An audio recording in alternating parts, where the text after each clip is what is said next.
ఇప్పుడు మనం పాలకోవా చేసుకుంటాను. ఇది పెద్దది పాల ప్యాకెటు. ఇగో దీంతో 2 గ్లాసుల విన ఇంత పోసిన చక్కెర. ఇది మిక్సీ పట్టుకుందాం. ఈ చక్కెరను 2 చిన్నవి పాల ప్యాకెట్లు 10 రూపాయలు. మీరు ఎంతైనా తెచ్చుకోరు కానీ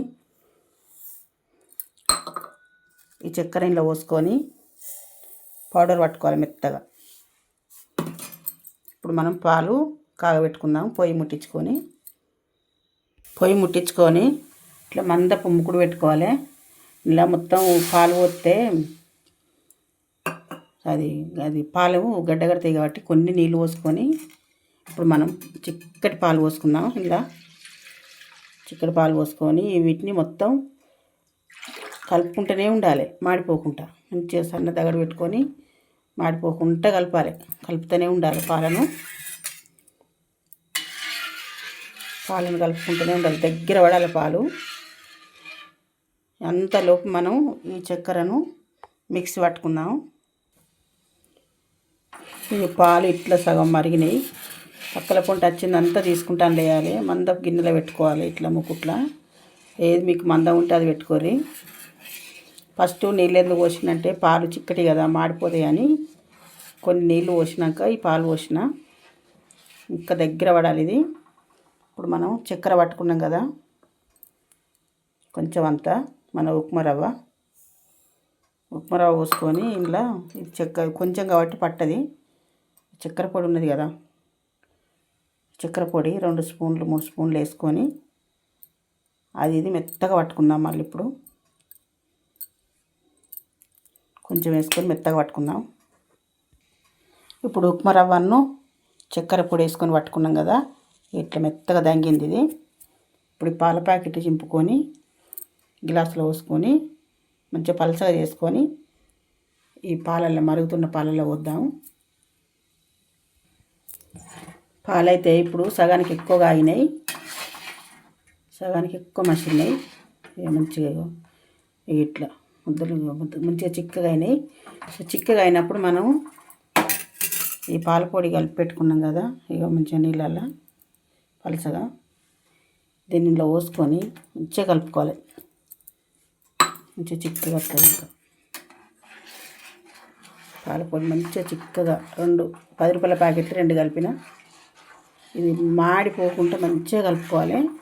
దగ్గరికి వచ్చినాక చక్కెర వేసుకుందాం. పాలైతే ఇట్లా తుక్క ఉడుకుతున్నాయి.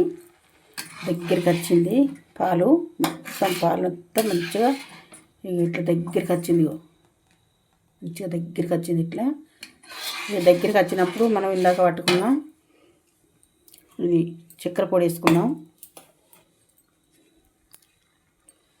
చక్కెర పొడి వేసుకుంటా మంచిగా కలుపుకోవాలి, ఉండలు లేకుండా మంచిగా కలుపుకుందాం. ఇది ఈ చక్కెర పొడి అంతా మంచిగా కలుపుకుందాము. మంచిగా ఉండలు లేకుండా మంచిగా కొద్దిగా పలచగా అవుతుంది. పలచగా అయినాక మళ్ళీ ఏం కాదు, చక్కెర కదా దగ్గరికి రావాలి. మళ్ళీ ఇట్లా ఉండలు లేకుండా మంచిగా కలుపుకొని కొంచెం దగ్గరికి వచ్చినాక కొద్దిగా నెయ్యి వేసుకుందాం. ఇట్లా రావాలి.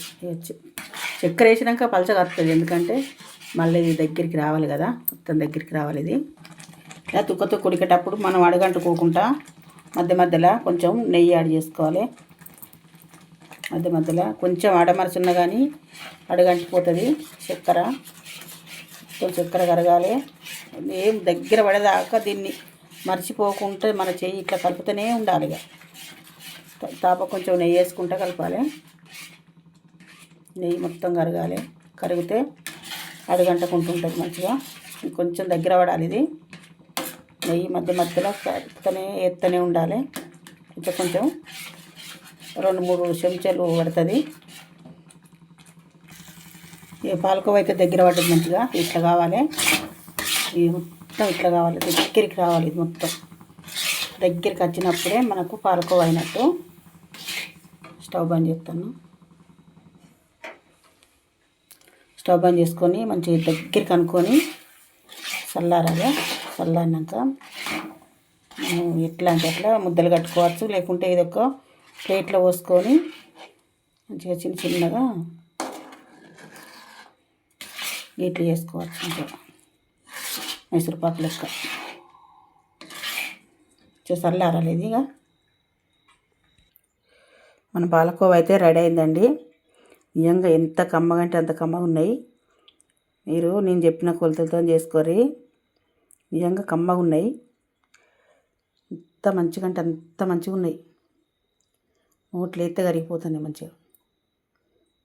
ఎంత కమ్మగా ఉన్నాయి అనుకున్నాం. మంచి టేస్ట్ ఉన్నాయి ఇవి. నచ్చితే లైక్ చేయండి, నలుగురు షేర్ చేయండి.